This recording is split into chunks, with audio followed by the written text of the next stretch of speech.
Hello students, last videos में हम लोगों ने सॉल्यूशन चैप्टर के लिए कंसंट्रेशन टर्म्स के बारे में जाना था। आज हम लोग जानेंगे किसी लिक्विड सॉल्यूशन के लिए वेपर प्रेशर, उसका वाष्प दाब कैसे कैलकुलेट किया जाता है। तो आज हमारा टॉपिक रहेगा किसी भी लिक्विड सॉल्यूशन के लिए वेपर प्रेशर कैसे कैलकुलेट किया जाता है। तो देखिएगा, सबसे पहले हम लोग जानेंगे कि वाष्प दाब, वेपर प्रेशर आखिर होता क्या है। ठीक है, वाष्प दाब, वेपर प्रेशर कहते किसको है। आपने मान लीजिए कोई खुला हुआ पात्र लिया हुआ है, ठीक है, कोई ओपन कंटेनर है, उस ओपन कंटेनर में कोई लिक्विड लिया हुआ है जो वॉलेटाइल वाष्पशील प्रवृत्ति का है। तो धीरे धीरे ये जो लिक्विड है, इसके जो पार्टिकल्स है वो सरफेस से वेपर में कन्वर्ट होते रहेंगे, वाष्प में परिवर्तित होते रहेंगे। किसी द्रव का वाष्प में परिवर्तित होना आप जानते हैं वाष्पन की प्रोसेस है। लेकिन यदि आप इसको बंद कर लें, इस पात्र को, तो होगा क्या, लिक्विड के कुछ पार्टिकल्स वाष्प में कन्वर्ट होंगे और वाष्प के जो पार्टिकल्स है वो यहाँ आएंगे। यहाँ जो स्थान है वो थोड़ा सीमित है, ठीक है। वेपर के जो पार्टिकल्स है वो यहाँ जमा होंगे और कुछ समय पश्चात वो वेपर पार्टिकल्स वापस से ठंडे होकर के लिक्विड में आना शुरू हो जाएंगे, लिक्विड में कन्वर्जन शुरू हो जाएगा। वाष्प का लिक्विड में कन्वर्जन संघनन, कंडेंसेशन कहलाता है, ठीक है। एक टाइम ऐसा आएगा जब लिक्विड के वेपर में कन्वर्ट होने की और वेपर के लिक्विड में कन्वर्ट होने की, अर्थात द्रव की वाष्प में और वाष्प की द्रव में परिवर्तित होने की जो दर है, जो रेट है, वो क्या हो जाएगी, इक्वल हो जाएगी, समान हो जाएगी। वो स्थिति कहलाएगी आपके साम्य की स्थिति, साम्यावस्था, स्टेट ऑफ इक्विलिब्रियम, ठीक है, वो कहलाएगी आपके साम्यावस्था। इस साम्यावस्था पर द्रव के वाष्प द्वारा द्रव की सतह पर जो दाब लगाया जाएगा वही कहलाएगा आपका वाष्प दाब, ठीक है। उसको कहा जाएगा वेपर प्रेशर, वो इस लिक्विड का वेपर प्रेशर कहलाएगा। इट मींस ये आपके कोई द्रव है, ये कन्वर्ट हो रहा है वाष्प में, तो लिक्विड है वेपर में कन्वर्ट हो रहा है, प्रोसेस कहलाता है वाष्पन, वेपोराइजेशन। वाष्प का वापस से लिक्विड में कन्वर्ट होना कंडेंसेशन, संघनन कहलाता है। जब इन दोनों की जो रेट होगी, वेपोराइजेशन और कंडेंसेशन, वाष्पन और संघनन, इन दोनों की जब रेट इक्वल हो जाएगी, उस कंडीशन में वाष्प अणुओं द्वारा इस द्रव की सतह पर जो दाब लगाया जाएगा, जो प्रेशर डाला जाएगा, वो कहलाएगा इस द्रव का वाष्प दाब, ठीक है। उसे इसका वाष्प दाब कहेंगे। वाष्प दाब किसी भी द्रव का कई सारे कारकों पर डिपेंड करता है, कई सारे फैक्टर्स पर डिपेंड करता है। जैसे देखिए, मान लीजिए लिक्विड के जो पार्टिकल्स हैं, उन पार्टिकल्स के बीच में अंतराण्विक आकर्षण बल, इंटरमोलिकुलर फोर्सेज जितने ज्यादा होंगे, ये इंटरमोलिकुलर फोर्सेज जितने ज्यादा होंगे, इनके वेपर में कन्वर्ट होने की टेंडेंसी उतनी कम रहेगी। इस स्थिति में उसका वेपर प्रेशर भी क्या आएगा, कम आएगा। तो जिन द्रवों में पार्टिकल्स के बीच में अंतराण्विक आकर्षण बल ज्यादा स्ट्रांग होंगे, उनके लिए वाष्प दाब का मान कम आएगा। दूसरा अगर देखें, टेम्परेचर, ताप, अगर ताप बढ़ाया जाए तो ताप बढ़ाने पर अणु के मध्य लगने वाले अट्रैक्शन जो फोर्स है उनमें कमी आएगी और अधिकाधिक लिक्विड वेपर में क्या होगा, कन्वर्ट। तो इस स्थिति में उसका जो वेपर प्रेशर है वो बढ़ेगा, ठीक है। इसी प्रकार श्यानता, विस्कोसिटी, श्यानता, विस्कोसिटी, आप समझने के लिए इसको गाढ़ापन बोल सकते हैं। जो लिक्विड जितना गाढ़ा है, अर्थात उसकी श्यानता जितनी ज्यादा है, इट मींस उसके पार्टिकल्स में इंटरमोलिकुलर फोर्सेज उतने ज्यादा होंगे। ऐसी स्थिति में उस द्रव के लिए भी वाष्प दाब का मान क्या आएगा, कम आएगा, उसका वेपर प्रेशर भी क्या होगा, आपका कम होगा, ठीक है। अब देखिएगा, ये तो प्रभावित करने वाले कारक थे सिंपल से कि टेम्परेचर इंक्रीज करेंगे, वाष्प दाब बढ़ेगा, अंतराण्विक आकर्षण बल स्ट्रॉन्ग होंगे तो वाष्प दाब में कमी आएगी, श्यानता जितनी ज्यादा होगी वाष्प दाब उतना ही क्या होगा, आपका कम होगा। तो इस तरीके से आप यहाँ से वेपर प्रेशर को प्रभावित करने वाले कारकों के बारे में जान सकते हैं। अब बात करते हैं, कोई लिक्विड सॉल्यूशन है, लिक्विड सॉल्यूशन जिसमें लिया गया विलायक लिक्विड अवस्था में होगा, द्रव अवस्था में होगा, जिसे आप द्रव्य विलयन या लिक्विड सॉल्यूशन कहेंगे। ऐसे सॉल्यूशन के लिए वेपर प्रेशर किस तरीके से कैलकुलेट किया जाता है, तो वहां देखिएगा, किसी भी लिक्विड सॉल्यूशन के लिए जो वेपर प्रेशर है वो राउट के नियम द्वारा कैलकुलेट किया जाता है।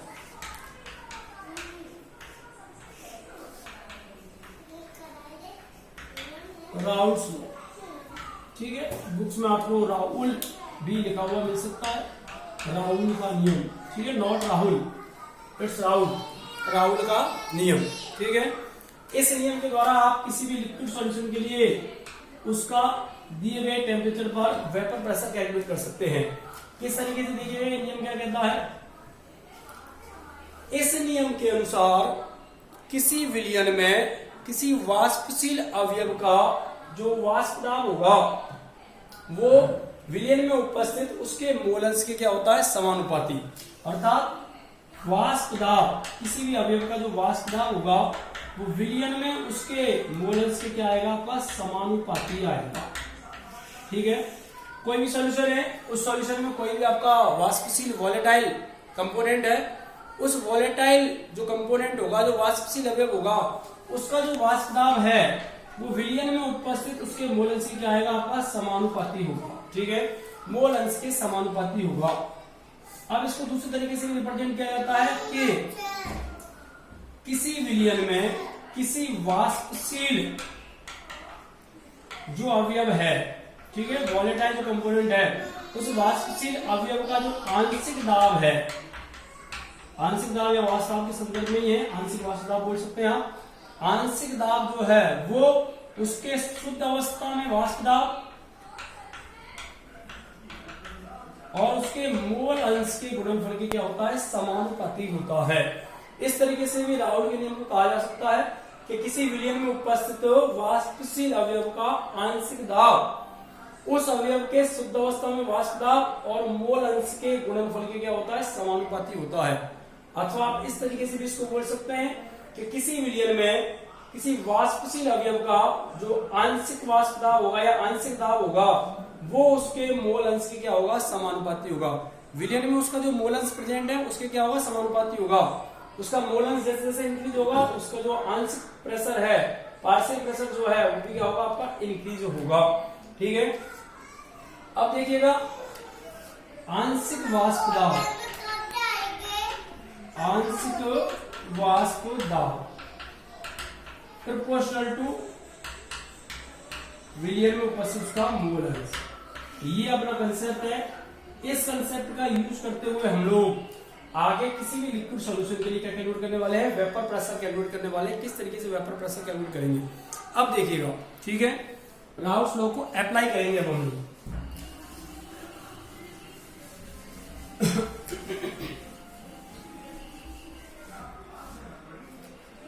ठीक है, ये लिखा हुआ है राउल्स लॉ के बारे में।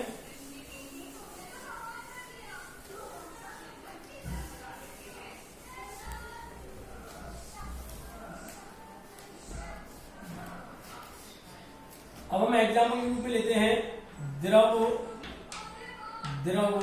विलयन, ठीक है। लिक्विड सॉल्यूशन, आप जो सॉल्यूशन ले रहे हैं उस सॉल्यूशन के दोनों जो कंपोनेंट्स हैं वो लिक्विड फेज में हैं और दोनों ही वॉलेटाइल अर्थात वाष्पशील प्रवृत्ति के हैं, ठीक है। दोनों ही वाष्पशील हैं, दोनों ही इजीली वाष्प में परिवर्तित तो हो सकते हैं। तो मान लीजिए आपके पास दो द्रव है, आपने दो लिक्विड लिए हुए ए और बी, ठीक है। दो लिक्विड है ए और बी, ठीक। अब जैसा कि हम लोग बताएं, ए हमने विलेय माना था और बी विलायक माना था, और आपकी इच्छा आप कैसे भी मान सकते हैं। ए और बी दो लिक्विड है अपने पास, ए एंड बी दोनों ही वॉलेटाइल नेचर के हैं। अब शुद्ध अवस्था में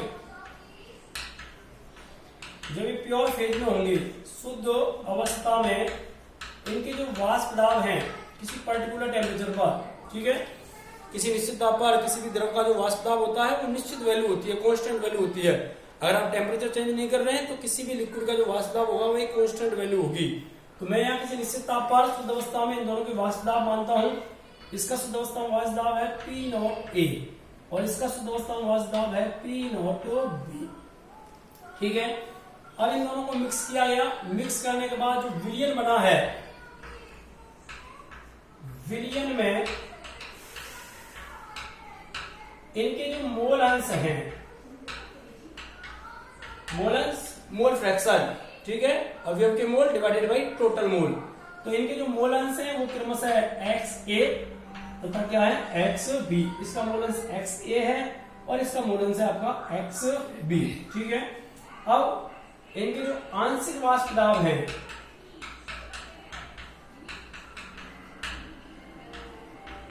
ठीक है, विलयन में इन दोनों लिक्विड के जो आंशिक वाष्प दाब है वो मैं मानता हूं पी ए और पी बी।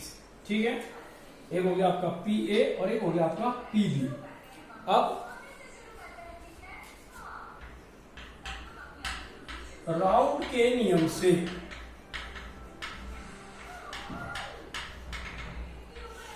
राउट ने क्या कहा था कि किसी भी विलयन में किसी वाष्पशील अवयव का आंशिक वाष्प दाब उसके मोलेंस के क्या होता है, समानुपाती होता है। अब आप देखें लिक्विड ए का आंशिक वाष्प दाब क्या है, पी ए, और इसका मोलेंस कितना है, एक्स ए। तो पी ए समानुपाती होगा किसके, एक्स ए के। इसी प्रकार बी के लिए पी बी समानुपाती होगा एक्स बी के। यहां से देखें हम लोग राउट के नियम से पी ए का आंशिक दाब समानुपाती आएगा किसके, एक्स ए के। ठीक है, या आप इसको ऐसे लिख सकते हैं पी ए इक्वल टू, समानुपाती का साइन लगाया हमने, ये कांस्टेंट वैल्यू मैंने बताया था, दिए गए टेम्परेचर पर किसी भी लिक्विड के लिए शुद्ध अवस्था में जो वाष्प दाब है कांस्टेंट वैल्यू होती है P naught A into x. Equation number first. ठीक है, इसी प्रकार सेम टाइप से देखिएगा पी बी प्रोपोर्शनल टू क्या आएगा, एक्स बी। बी का जो आंशिक दाब है वो उसके मोलेंस एक्स बी की क्या होगा, समानुपाती। ये आ जाएगा आपका P B equal to P naught B X B. ये आ गया आपका इक्वेशन नंबर 2। ठीक है, ये हमने इक्वेशन नंबर 2। अब आप देखिएगा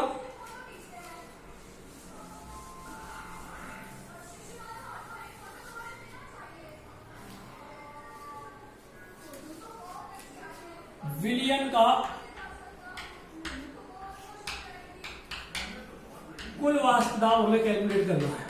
ठीक है, साम्य अवस्था पर जो टोटल वेपर प्रेशर आएगा वो हमें कैलकुलेट करना है। तो डाल्टन के आंशिक दाब का एक नियम होता है कि किसी भी मिश्रण में जो कुल दाब है वो आंशिक दाबों के योग क्या होता है, बराबर आता है। तो उसका हम लोग यूज कर सकते हैं। उस हिसाब से पी टोटल, ठीक है, कुल वाष्प दाब बराबर आएगा P A plus P B के। ठीक है, ए का आंशिक दाब प्लस बी का आंशिक दाब दोनों का जब योग करेंगे तो आपको पी टोटल प्राप्त हो जाएगा। या आप इसको ऐसे लिख सकते हैं P total equal to P naught A X A plus P naught B X B.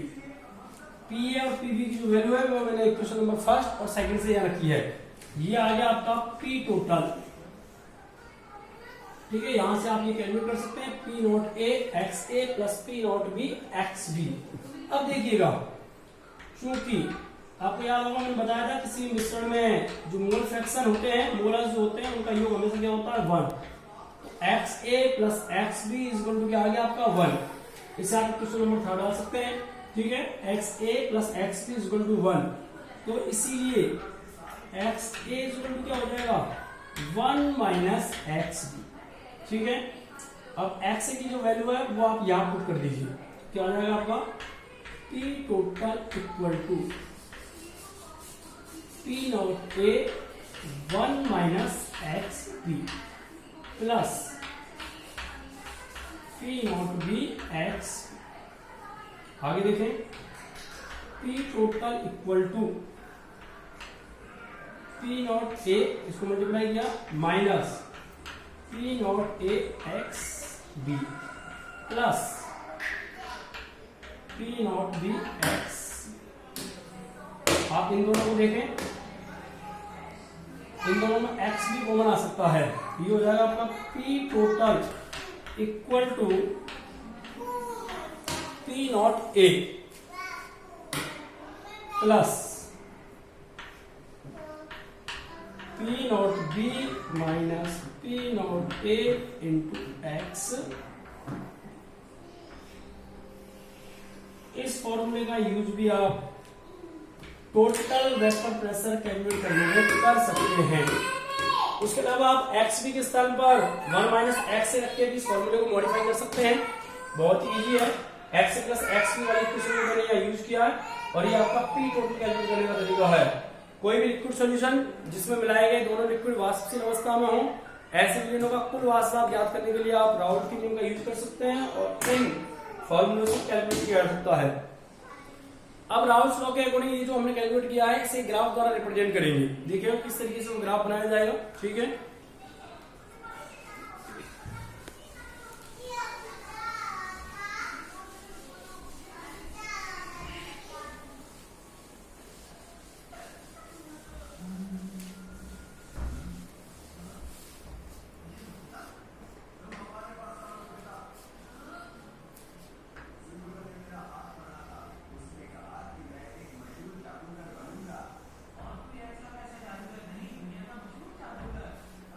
यहां आएगा आपका मोलर्स,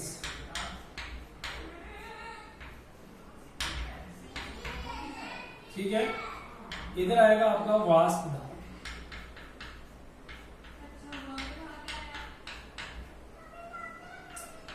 एक्स ए बराबर 1 और एक्स बी बराबर 0। इधर हो जाएगा एक्स ए बराबर 0 और एक्स बी बराबर 1। देखिए x से बराबर 1 का मतलब है शुद्ध अवस्था में a लिया हुआ है, और x से बराबर 1 का मतलब है शुद्ध अवस्था में b है। ठीक है, तो शुद्ध अवस्था में है ये और ये, यहाँ a है और यहाँ b है शुद्ध अवस्था में।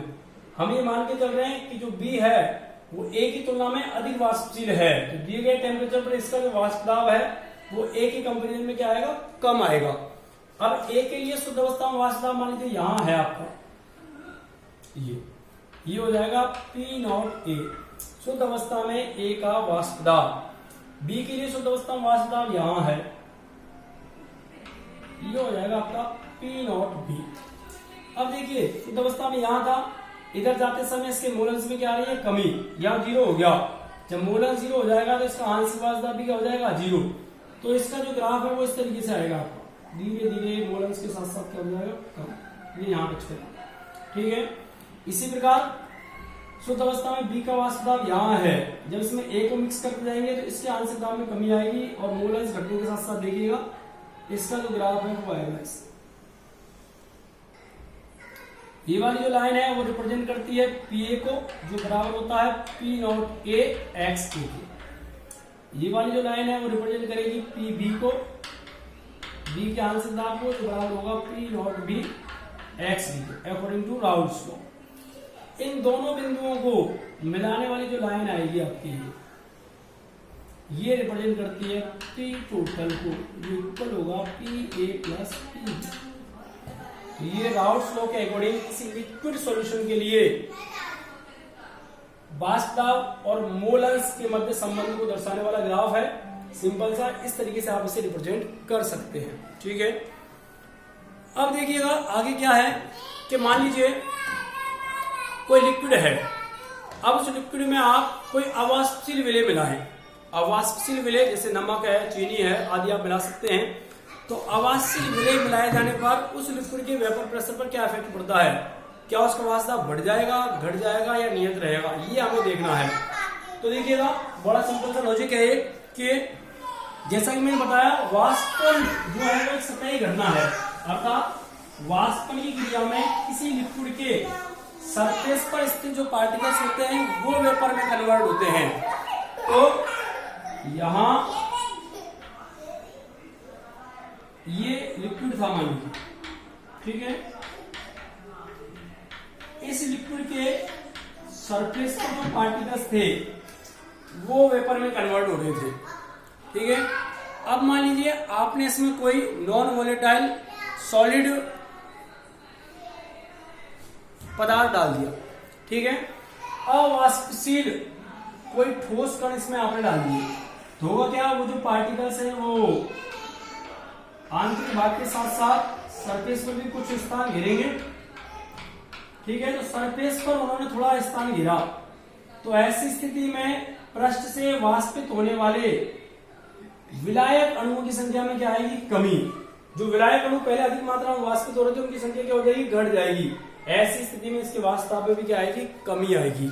अर्थात अवाष्पशील विलेय युक्त विलयन का वाष्प दाब हमेशा शुद्ध विलायक के वाष्प दाब से क्या होता है, कम होता है। ठीक है, आप किसी भी शुद्ध विलायक में कोई अवाष्पशील विलय मिला दीजिए, तो अवाष्पशील विलय मिलाए जाने पर उसकी वाष्प दाब में क्या आएगी, कमी आएगी। उसका जो वाष्प दाब है, जो वेपर प्रेशर है, वो क्या होगा, डिक्रीज हो जाएगा। तो नमक या चीनी मिलाने पर किसी भी द्रव, जैसे मान लीजिए जल लिया हुआ है, जल की वाष्प दाब में क्या आएगी, कमी आएगी। कारण जो नमक या चीनी आप मिला रहे हैं, उसके जो पार्टिकल्स हैं वो सरफेस पर कुछ इस तरह गिरेंगे, जिससे जल के जो अणु है वाष्पित हो रहे थे, उनकी संख्या में क्या आएगी, कमी।